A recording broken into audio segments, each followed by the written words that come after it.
Hello friends, welcome to the Entrant. This is a weekly news highlight video where we discuss all the important news of the past week. Don't forget to subscribe to the channel to get latest and interesting knowledgeable videos. News discussed in this video are collected from Law Times Journal. Do visit the website to keep yourself updated with current legal happening. Now let's begin with news. Supreme Court issued directions to the Temple Management Committee for the preservation of Shivalinga in the Mahakaleshwar temple at Ujjain, as there is erosion of Shivalinga taking place there. The Supreme Court has directed the state government to sanction a fund toward the comprehensive plan of necessary repairs, maintenance and improvement to the collector immediately. Now moving toward the second news from Supreme Court. Supreme Court refuses to grant bail to ex-Congress leader Sajjan Kumar in a 1984 Anti-Sikh Riot case. Earlier, he had filed a plea against conviction and sentence in the same case. And on the same plea, Supreme Court had issued a notice on January 14. Now past week, bench comprising of Chief Justice stated that his appeal against conviction will be heard once the top court start physical hearing. And also court stated that his medical report does not suggest his claim for getting the bail. Now moving toward the third news from Supreme Court only. Court accepts SBI caps funding for 6 Amrapali projects wherein SBI will release approximately 625 crores toward the completion of 6 shortlisted projects, namely Silicon City 2, Crystal Homes, Centurial Park Low Rise, Centurial Park 2 Valley and Centurial Park Tropical Gardens. The Supreme Court has clarified that the funding of these projects, which cover total of 6,973 units, will be provided according to the collection milestone model as per the suggestion made by SBI Caps Counsel Senior Advocate Harish Salve. Now moving toward fourth news, Supreme Court has granted 10 months for the completion of the construction of SMOG towers in Delhi for the purpose of curbing air pollution.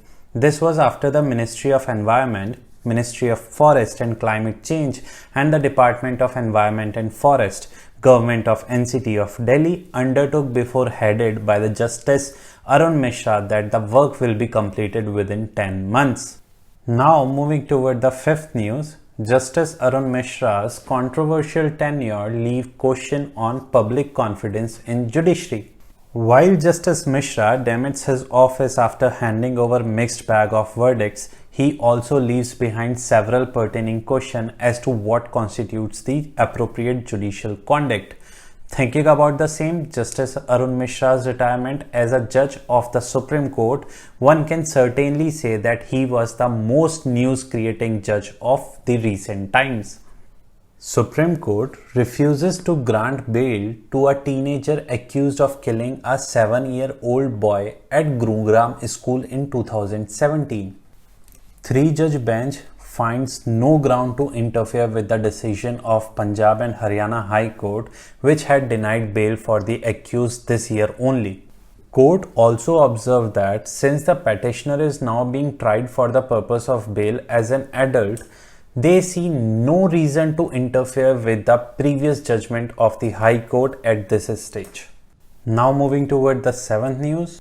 After blocking 59 apps those had linked to China including TikTok, Cam Scanner, etc., Ministry of Electronics and Information Technology on Wednesday blocked 118 mobile apps, including the very famous PUBG game app.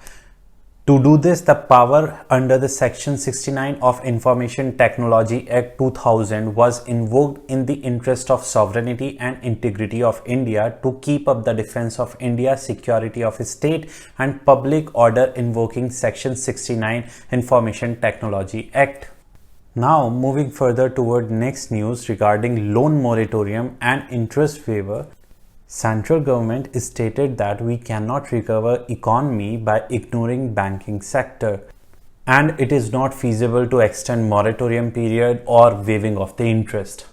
Moving further, Constitutional Bench of Supreme Court has held that Medical Council has no power to make any reservation for in-service candidate in postgraduate course in any particular state.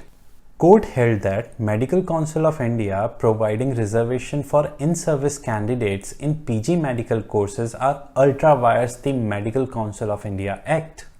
Now moving toward the very famous Prashant Bhushan contempt of court case, Supreme Court sentenced him to pay a fine of ₹1 which has to be submitted by 15th of September, and in case of default to submit, Bhushan will have to undergo imprisonment for 3 months and will be barred from practice in Supreme Court for 3 years. Now moving toward another controversial topic, 5 CLAT aspirants moved to Jharkhand High Court challenging the NLS Bangalore decision to hold separate entrance examination. In the filed writ petition, it has been stated that NLS Bangalore's decision to withdraw from CLAT and to hold a separate examination, being a permanent member of NLU consortium, is unlawful and arbitrary. Now moving toward the last news of this video.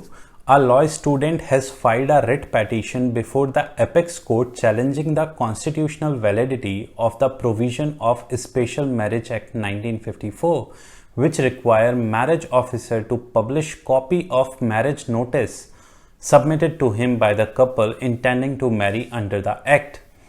It is contended that these provision violates Article 14, right to equality, and Article 19, that is freedom of expression, and Article 21, right to privacy of the couples. So with this, we end the video. Thanks a lot for watching. Please do subscribe, like, share, and comment on the video. We will get back to you next weekend with more interesting legal updates. Thank you.